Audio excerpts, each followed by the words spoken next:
अभी थोड़ी देर पहले खबर आई कि राहुल गांधी जी को लोकसभा की सदस्यता से बर्खास्त कर दिया गया है। जिस तरह से उन्हें उस मानहानि केस में फंसाया गया,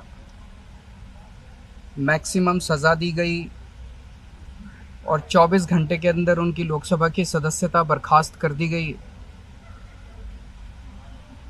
ये हमारे देश के लिए बहुत चिंता का विषय है। हम जुडिशरी का सम्मान करते हैं, लेकिन जो जजमेंट आया हम उसका समर्थन नहीं करते।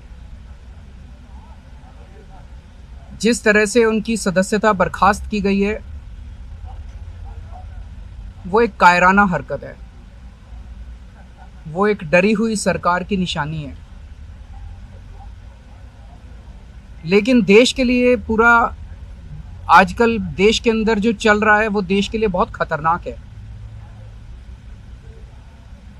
पूरे देश से ये एक ऐसा माहौल बनाना चाहते हैं कि देश में बस एक ही पार्टी बचे, वन नेशन वन पार्टी, और सारी पार्टियों को ख़त्म कर दिया जाए।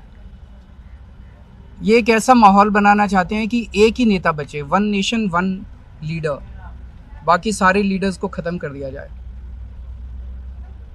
इसी को तो तानाशाही कहते हैं, इसी को तो डिक्टेटरशिप कहते हैं।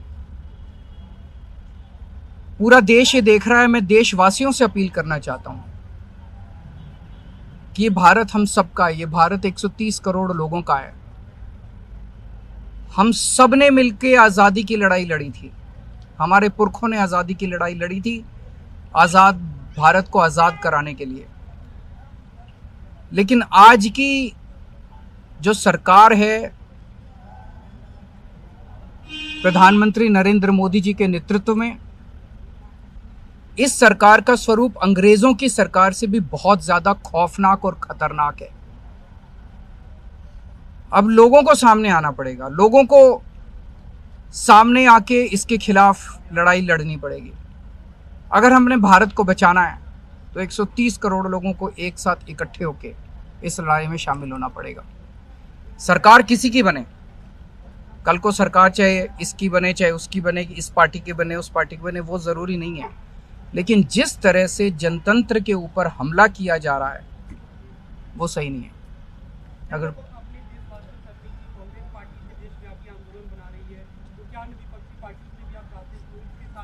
पार्टियां इंपॉर्टेंट नहीं है, मैंने कहा लोग इंपॉर्टेंट हैं। अभी अभी मैंने संसद के अंदर, विधानसभा के अंदर एक एग्जाम्पल दिया। एक ऑटो रिक्शा वाला मिला, ऑटो रिक्शा वाला मुझे कह रहा था, जी मुझे व्हाट्सएप मैसेज भेजने में डर लगता है। मैंने कहा क्यों? कहते हैं शायद गिरफ्तार ना कर लें। इस देश के अगर एक ऑटो रिक्शा वाले को व्हाट्सएप मैसेज भेजने में डर लगता है तो आपने 130 करोड़ लोगों को डरा के रखा हुआ है। ऐसे देश कैसे चलेगा? डर डर के लोग कैसे जिएंगे? और क्यों डर डर के जिए? हम, हमारा देश है, हम आज़ाद भारत के आज़ाद नागरिक हैं, हम क्यों डर डर के जिए? पूरे देश को व्यापारी डरा हुआ है, किसान डरा हुआ है, मजदूर डरा हुआ है, नेता डरे हुए हैं, सब लोगों को डरा के रखा है। जुडिशरी डरी हुई है, जज डरे हुए हैं, मीडिया वाले डरे हुए हैं, सबको धमकाते हैं ये लोग, सबको ईडी और सीबीआई और इनकम टैक्स की धमकी देते हैं लोग। सर, इससे पहले हमने देखा कि आप लोग के कांग्रेस के साथ रिश्ते काफी खराब रहे, लेकिन आज 14 वो इम्पोर्टेंट नहीं है। हमारे आपस के रिश्ते इंपॉर्टेंट नहीं है। इस टाइम देश को बचाना इंपॉर्टेंट है। मीडिया के ऊपर प्रहार हो और मैं अगर कहूं कि मेरी इस चैनल से बनती नहीं है, वो इंपॉर्टेंट नहीं है। किसी से बनती है या किसी से नहीं बनती, इससे व्यक्तिगत अच्छे रिश्ते हैं कि व्यक्तिगत बुरे रिश्ते हैं, वो इंपॉर्टेंट नहीं है। 130 करोड़ लोगों को, सब लोगों को साथ आना पड़ेगा।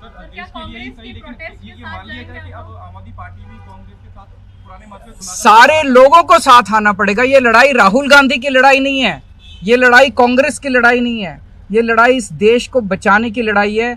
एक तानाशाह से, एक कम पढ़े लिखे व्यक्ति से, एक अहंकारी व्यक्ति से इस देश को बचाने की लड़ाई है। Thank you.